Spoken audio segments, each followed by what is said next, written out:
Hi guys, good evening. I hope everyone's okay. I thought I'd just do a short video tonight about what goes on at the local crack house. Now obviously I haven't been to America, but I'm sure these places are the same worldwide. Now what actually happens in these places is that bizarre you could write a book about it, which is why I'm actually going to write a book about all the goings on in Southwest Detroit.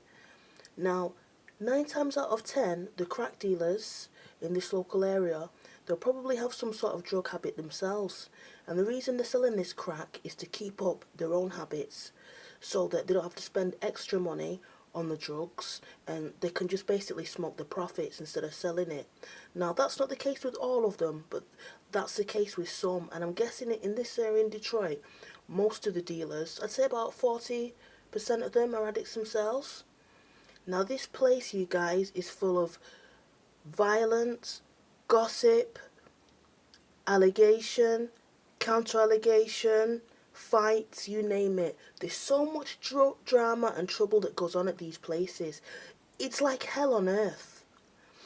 And what a lot of the dealers do is they allow the addicts to sit in there.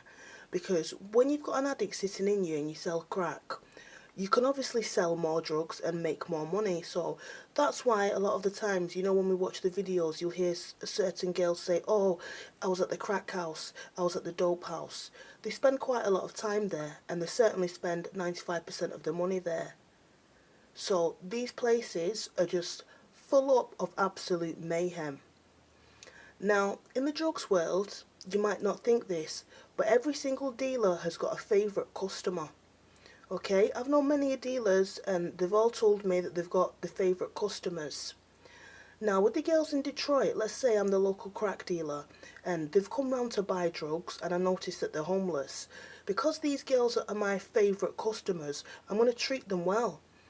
I'll tell them that if they can't find anywhere to stay, they can stay 1 or 2 nights, or if they've got a date with one of the tricks and they've got nowhere to go to service the man, they could do it at the crack house. The crack house is it's also a base of crime, because a lot of the addicts shoplift to fund their drug habits. So let's just say if the dealer's got a family member who likes Ugg boots or Urban Decay, they'll say to the addicts, right, it's such and such an auntie's birthday on such a day. I know you're really good at shoplifting. I want you to shoplift this and that for me. And once you've got me the stuff, bring it me straight round. I'll either pay you in crack, or I'll pay you in money, or if you want, I can pay you with both. There's a lot of hustle and bustle at these places.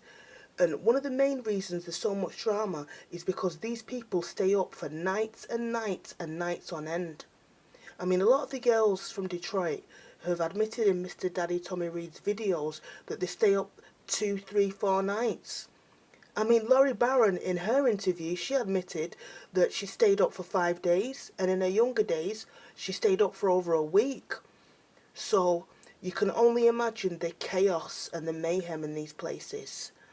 And the dope house is quite similar, with the crime and everything and the gossip and the mayhem.